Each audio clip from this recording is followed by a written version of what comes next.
Hello everyone. दोस्तों एक बार फिर से स्वागत है आप सभी का आपके अपने यूट्यूब चैनल पे।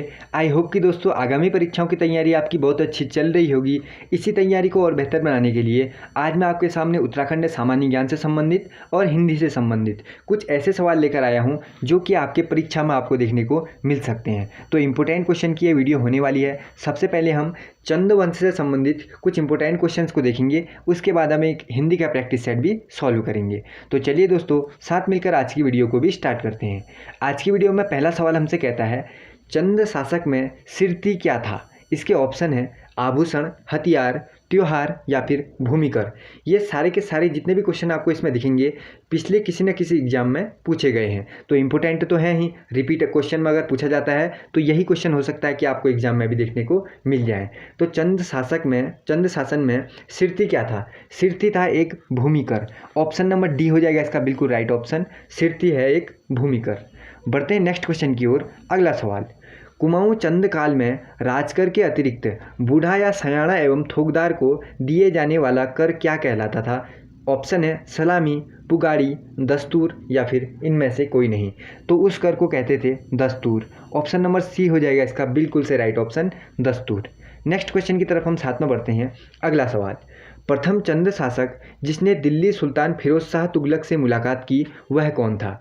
चार ऑप्शन रुद्रचंद, ज्ञानचंद, लक्ष्मीचंद या फिर जगतचंद। तो पहला वह चंद शासक कौन था, वह था ज्ञानचंद। ऑप्शन नंबर बी हो जाएगा इसका बिल्कुल राइट ऑप्शन, ज्ञानचंद। उसने दिल्ली सुल्तान फिरोज शाह तुगलक से मुलाकात की थी। नेक्स्ट क्वेश्चन की तरफ हम साथ में बढ़ते हैं। अगला सवाल, किस चंद शासक ने खसिया टोला डांडा में आलमनगर नामक राजधानी बनाई थी। चार ऑप्शन आप दोस्तों यहाँ पर पढ़ सकते हैं। अब मैं इनके ऑप्शन नहीं बोलूँगा, उससे वीडियो ज़्यादा लंबी हो जाती है। तो चार के चार ऑप्शन आप यहाँ पर पढ़ लीजिए चौथे क्वेश्चन के। किसने खसियावाला डांडा में जो आलमनगर नामक राजधानी बनाई थी वह शासक कौन था। बालो कल्याण चंद। ऑप्शन नंबर कौन सा हो जाएगा, सी। बालो कल्याण चंद हो जाएगा इसका बिल्कुल right option, option number C. Next question, अगला सवाल, कुमाऊं में चंद शासन का जन्मदाता किसे माना जाता है। सिंपल सा क्वेश्चन है। कुमाऊं में चंद शासन का जन्मदाता माना जाता है सोमचंद को, राजा सोमचंद। ऑप्शन नंबर ए हो जाएगा इसका बिल्कुल से right option, option number A. Next question देखो, अगले सवाल की तरफ हम साथ में बढ़ते हैं। सोमचंद के आगमन पर कुमाऊं पर किस कत्यूरी नरेश का शासन था। बताओ, जब सोमचंद यहाँ अपना चंद शासन जब स्टार्टिंग कर रहा था अपनी, तो यहाँ पर कत्यूरी नरेश कौन था वो हमें बताना है। चार ऑप्शन है आप यहाँ पर देख सकते हैं। तब था ब्रह्मदेव। ब्रह्मदेव मतलब ऑप्शन नंबर डी हो जाएगा इसका बिल्कुल right option, option number D. Next question, अगला सवाल देखो। ये सारे के सारे जितने भी क्वेश्चन मैं आपको बता रहा हूँ इनको आप 100% याद तो कर ही लेना। ऐसा ना हो कि पेपर में सीधे से यही क्वेश्चन आपको देखने को मिल जाए। अगला सवाल देखो फिर, चंद राज्य में नगद प्राप्त किए जाने वाला भूकर क्या कहलाता था। मोस्ट इंपोर्टेंट क्वेश्चन है।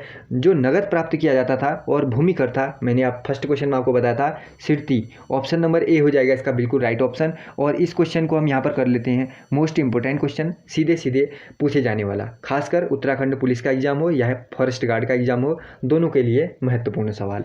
अगले सवाल की तरफ हम बढ़ते हैं फिर। अगला सवाल, चंपावत में राजबुंगा नामक किला किस चंद शासक ने बनवाया था।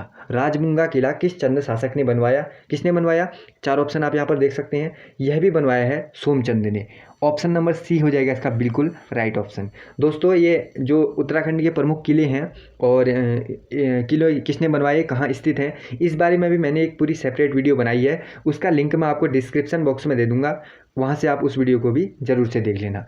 नेक्स्ट क्वेश्चन, अगला सवाल, अल्मोड़ा में पूर्व में स्थित खगमरा किले का निर्माण किस चंद शासक ने करवाया था। खगमरा किला बनाया था भीष्मचंद ने। ऑप्शन नंबर बी हो जाएगा इसका बिल्कुल right option, Bhishmchand. Option number B.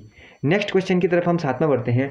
टांड कर किससे वसूला जाता था। बताओ, ये भी मोस्ट इंपोर्टेंट क्वेश्चन है। जो बुनकर लोग होते थे, बुनकर, ऑप्शन नंबर सी में हमें दिखता है, इनसे वसूला जाता था टांड कर। ऑप्शन नंबर सी को राइट कर लेंगे। और सबसे पहले इस क्वेश्चन को कर लो, मोस्ट इंपोर्टेंट क्वेश्चन, सीधे सीधे पेपरों में आ सकता है। टांड कर नाम याद होना चाहिए और यह कर वसूला जाता था बुनकरों से। ऑप्शन नंबर सी हो जाएगा इसका बिल्कुल से राइट ऑप्शन। अगले सवाल की तरफ हम साथ में बढ़ते हैं। किस शासक को चंद वंश का तुगलक कहा जाता है। बताओ, चंद्रवंश का तुगलक किसे कहा जाता है, ये भी इंपॉर्टेंट क्वेश्चन है। देवी चंद का नाम हमेशा याद रखना, देवी चंद। ऑप्शन नंबर बी हो जाएगा इसका बिल्कुल राइट ऑप्शन। अगले सवाल की तरफ हम साथ में बढ़ते हैं। घोड़ाखाल में स्थित गोलू देवता का मंदिर किस चंद शासक ने बनवाया था। जो घोड़ाखाल में गोलू देवता का मंदिर है वह बनवाया था बाज बहादुर चंद ने। ऑप्शन नंबर बी हो जाएगा इसका बिल्कुल से राइट ऑप्शन। अगले सवाल की तरफ हम साथ में बढ़ते हैं। चंद्रवंश के शासनकाल में सिरतान किस प्रकार का कर था, बताओ। सिरतान किस टाइप का कर था बताओ। नगद एवं अनाज संबंधी, व्यापार संबंधी, केवल अनाज संबंधी या फिर केवल नगद संबंधी। तो यह था नगद कर, यह वसूला जाता था नगद। केवल नगद संबंधी दिखता है हमें ऑप्शन नंबर डी में, तो इसी को कर लेते हैं हम right option.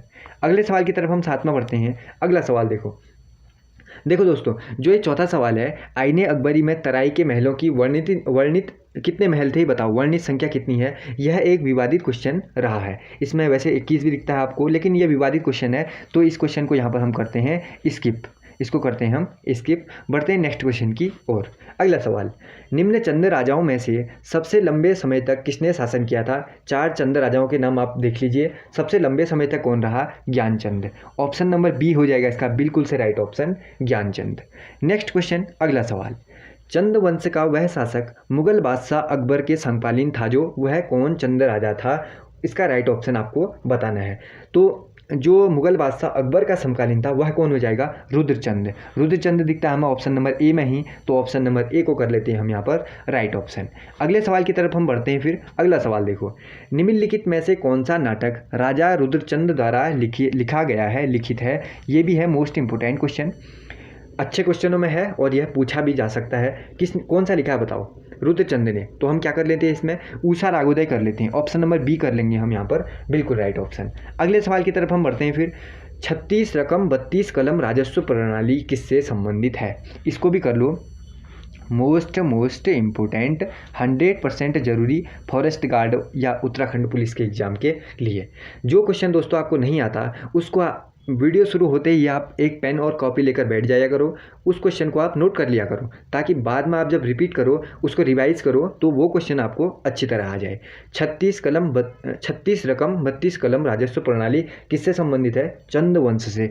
Option number A में दिखता है हमें चंद्रवंश, तो ये हो जाएगा इसका बिल्कुल राइट ऑप्शन। अगला सवाल, कुमाऊं का अंतिम राजा कौन था, बताओ। ये तो सिंपल है ना, कुमाऊं का सबसे लास्ट वाला चंद राजा था महेंद्र चंद। ऑप्शन नंबर बी हो जाएगा इसका बिल्कुल राइट ऑप्शन। मैंने आपको पहले ही बता दिया था, इसमें जितने भी क्वेश्चन आपको दिखेंगे चंद्रवंश से संबंधित ही दिखने वाले हैं। चंद्रवंश से संबंधित एक और वीडियो है जिसमें मैंने आपको ऊपर बताया था, जिसमें मैंने उत्तराखंड के प्रमुख किले भी लिए हैं, तो उस वीडियो को जरूर से देख ही लेना, उसमें से भी इंपॉर्टेंट क्वेश्चन आपको मिलेंगे ही मिलेंगे। अगला सवाल देखो, फिर अल्मोड़ा था, इसका नाम आलमनगर मुगल प्रभाव के कारण रखा गया था, आलमनगर नाम। ठीक, ये दोनों एक ही हैं इसमें। इसके संस्थापक कौन थे बताओ, तो बालो कल्याण चंद। ये तो आपको सीधे देखने से पता चल गया होगा ना, तो ऑप्शन नंबर डी हो जाएगा इसका बिल्कुल राइट ऑप्शन। अल्मोड़ा आलमनगर के संस्थापक हैं कौन है, बालो कल्याण चंद है। तो यहाँ पर हमारा 20 क्वेश्चन का उत्तराखंड सामान्य ज्ञान कंप्लीट हुआ। यहाँ पर हम उत्तराखंड सामान्य ज्ञान के 20 क्वेश्चन यहाँ पर हम पूरे कर चुके हैं। अब बढ़ते हैं हम अपनी हिंदी के प्रैक्टिस सेट की तरफ। हिंदी के भी यहाँ पर आपको 20 क्वेश्चन देखने को मिलने वाले हैं। चलिए अगले सवाल की तरफ हम बढ़ते हैं, हिंदी की तरफ में। अगला सवाल देखो, फिर हिंदी भी उसी लेवल की मैंने यहाँ पर ली है, जिस लेवल के क्वेश्चन आपको एग्जाम में देखने को मिलते हैं उसी लेवल के क्वेश्चन आपको यहाँ पर भी देखने को मिलने वाले हैं। पहला देखो, पहला है शुद्ध वाक्य की पहचानो। शुद्ध कौन है ये हमें बताना है। तो इसका मैंने एक चीज़ बताया था, इसको पढ़ के देखो कौन ठीक लगता है। देखो, वेदों पर 6 अंग माने जाते हैं, ये तो देखने से ही गलत लग गया मुझे। वेदों से 6 अंग माने जाते हैं, ये भी। वेदों में 6 अंग माने जाते हैं, ये भी गलत। तो सही कौन सा हो जाएगा, वेदों के 6 अंग माने जाते हैं। ऑप्शन नंबर ए हो जाएगा इसका बिल्कुल राइट ऑप्शन। नेक्स्ट क्वेश्चन, अगला सवाल देखो हिंदी का। आभ्यंतर का विपरीतार्थक यानी विलोम शब्द कौन सा हो जाएगा। आभ्यंतर का विलोम क्या हो जाएगा, बाह्य हो जाएगा। सिंपल सा है, बाह्य हो जाएगा इसका बिल्कुल राइट ऑप्शन। अगले सवाल की तरफ हम साथ में बढ़ते हैं। हिंदी के अगले सवालों में है, अली का शाब्दिक अर्थ क्या होता है, बताओ। ये क्वेश्चन भी यूके SSS ने बार बार पूछा है। यूके SSS पेपर करवाता था तो इस क्वेश्चन को दे चुका है एक बार। अली का शाब्दिक अर्थ क्या होता है। देखो, अली का पर्यायवाची भी अगर आपने याद किया होगा तो आप इस क्वेश्चन को आराम से बना लेंगे। अली का शाब्दिक अर्थ होगा भौरा। ऑप्शन नंबर ए हो जाएगा इसका बिल्कुल राइट ऑप्शन। भौरे से एक और चीज़ देख लो, इसके पर्यायवाची, भौरे के पर्यायवाची में अगर इसका ऑप्शन बदल दे तो क्या क्या दे सकता है। भौरे के पर्यायवाची में एक दे सकता है आपको भ्रमर, ये याद रखना है। और दूसरा नाम कौन सा होता है भंवरे का, मधुकर, ये नाम याद रखना है। और कौन सा हो सकता है, अली, ये तो मैंने आपको बता दिया अली। और कौन सा हो सकता है, अलिंद भी होता है इसका, एक और चीज़ याद रख लो, अलिंद। अलिंद से मिलता जुलता एक और नाम है मिलिंद, अलिंद से मिलता जुलता मिलिंद। ये सारे नाम किसके होते हैं, भंवरे के होते हैं, ये आपको पता होने चाहिए। नेक्स्ट क्वेश्चन, अचल का पर्यायवाची शब्द क्या है बताओ। ये तो सिंपल सा है ना, अचल यानी स्थिर है, जो कहीं पर भी स्थिर है वह कौन हो जाएगा, अचल हो जाएगा।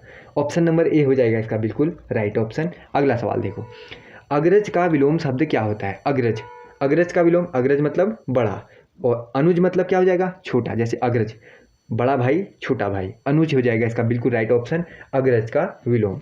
अगला सवाल देखो, 100 तक की गिनती को क्या कहते हैं। देखो देखने से पता चल गया होगा, सदी, शताब्दी या प्रतिशत को तो हम करेंगे नहीं, हम कर देंगे शतक। ऑप्शन नंबर ए हो जाएगा इसका बिल्कुल राइट ऑप्शन। नेक्स्ट क्वेश्चन की तरफ हम साथ में बढ़ते हैं। फिर अगला सवाल देखो, उपसर्ग रहित शब्द कौन सा है चार में से, सुखी, आरूढ़, उपकरण, निर्विरोध। सबसे पहले आपको पता होना चाहिए उपसर्ग लगते कहाँ हैं, शब्दों के आगे लगते हैं उपसर्ग, प्रत्यय लगते हैं पीछे। तो उपसर्ग देखो, फिर इसमें उपसर्ग आगे लगा हुआ है ना, आरूढ़, उपकरण, निर्विरोध, इसमें दिख रहा है हमें, तो ऑप्शन नंबर ए को कर लेंगे हम राइट ऑप्शन। सीधे सीधे आपको देखने से ही पता चल गया होगा। नेक्स्ट क्वेश्चन देखो, बालों के ढेर के समूह को क्या कहते हैं। इससे पहले कुछ प्रैक्टिस सेट जो मैंने हिंदी का कराया है उसमें भी एक सेम टू सेम ऐसा ही क्वेश्चन था, अगर आपने उस प्रैक्टिस सेट को देखा होगा तो। बालों के समूह को क्या कहते होंगे बताओ, इसे कहते हैं लट। ऑप्शन नंबर बी हो जाएगा इसका बिल्कुल राइट ऑप्शन, बालों के समूह को लट कहते हैं।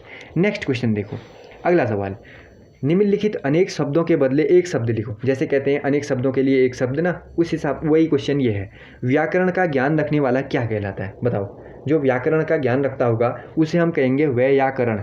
ऑप्शन नंबर डी हो जाएगा इसका बिल्कुल राइट ऑप्शन, व्याकरण का ज्ञाता कौन हो जाएगा, व्याकरण हो जाएगा, ऑप्शन नंबर डी।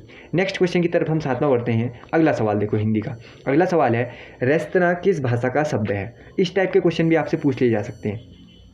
रेस्तरां किस भाषा का संबंध है, किस भाषा का शब्द है, इसको कर लेता हूँ मैं मोस्ट इंपोर्टेंट क्वेश्चन, बताओ अब। रेस्तरां है फ्रांसीसी भाषा का शब्द, ऑप्शन नंबर बी हो जाएगा इसका बिल्कुल राइट ऑप्शन, फ्रांसीसी। नेक्स्ट क्वेश्चन की तरफ हम साथ में बढ़ते हैं। फिर अगला सवाल आपसे कहता है, निम्नलिखित में से कौन सा शब्द तद्भव है। तद्भव बताओ कौन सा शब्द हो जाएगा, इसमें तद्भव कौन सा हो जाएगा। देखो आप सबसे फर्स्ट में ऑप्शन में देखो, रैन का पढ़ते हैं हम तत्सम शब्द, क्या पढ़ते हैं, रजनी। रैन का अगर हम तत्सम शब्द पढ़ते हैं तो वह होता है रजनी, जो, इसको ऐसे देख लीजिए आप, इसको चलो मैं सुधार देता हूँ, नी। रैन का तत्सम शब्द कौन सा हो जाता है, रजनी। तो तद्भव शब्द हमने ऐसे ही पहचान लिया, क्या हो जाएगा, रैन हो जाएगा। जो तद्भव लिखा हुआ है वह कौन है, रैन है। जैसे देखने से आपको लग गया होगा ना, यव लिखा है, इसका तत्सम कौन सा होता है, जौ, ये भी पता चल गया। सूत्र लिखा है, तत्सम में क्या लिखते हैं हम, इसका सूत्र लिखते हैं। जो पहले से तद्भव लिखा हुआ है वह कौन है, रैन है।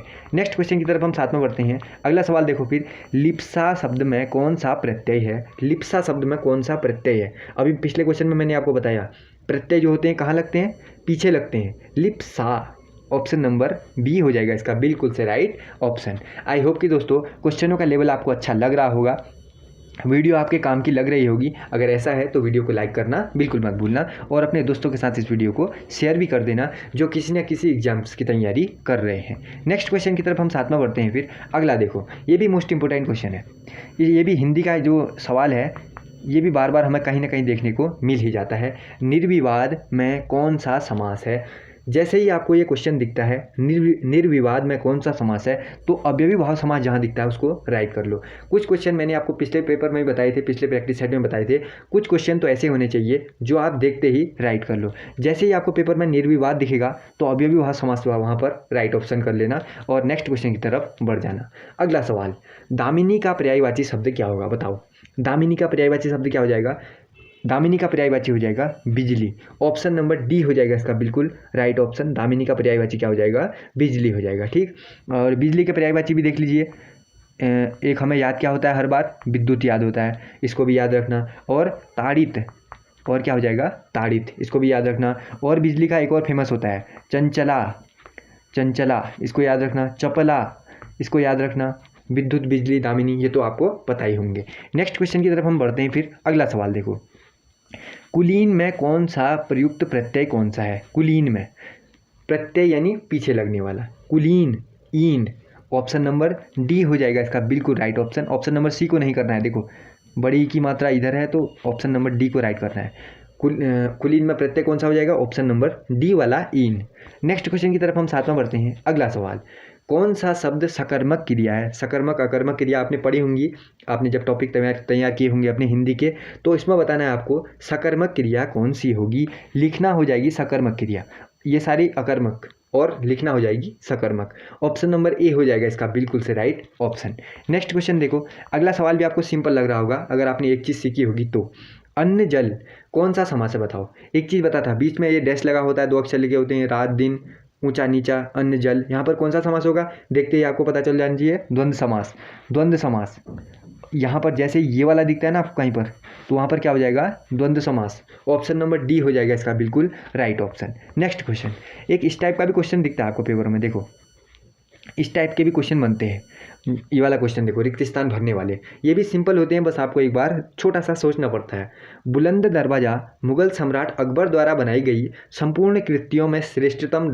है। देखो इसमें क्या करोगे, इसको पढ़ो ध्यान से। बनाई गई संपूर्ण कृतियों में श्रेष्ठतम क्या होगी, कृति होगी।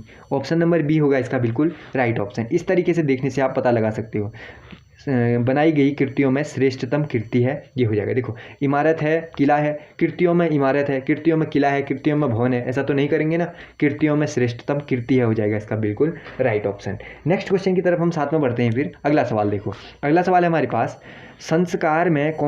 संस्कार में संधि विच्छेद क्या होगा बताओ। संस्कार का संधि विच्छेद कौन सा हो जाएगा। 4 ऑप्शन आप यहाँ पर देख सकते हैं, कौन सा हो जाएगा बताओ फिर। संस्कार समधनकार हो जाएगा, समधनकार ये वाला हो जाएगा। ऑप्शन नंबर बी वाला समधनकार हो जाएगा इसका बिल्कुल राइट ऑप्शन। तो यहाँ पर दोस्तों हम हिंदी के 19 क्वेश्चन सॉल्व कर चुके हैं, 19 सवाल हम यहाँ पर बना चुके हैं।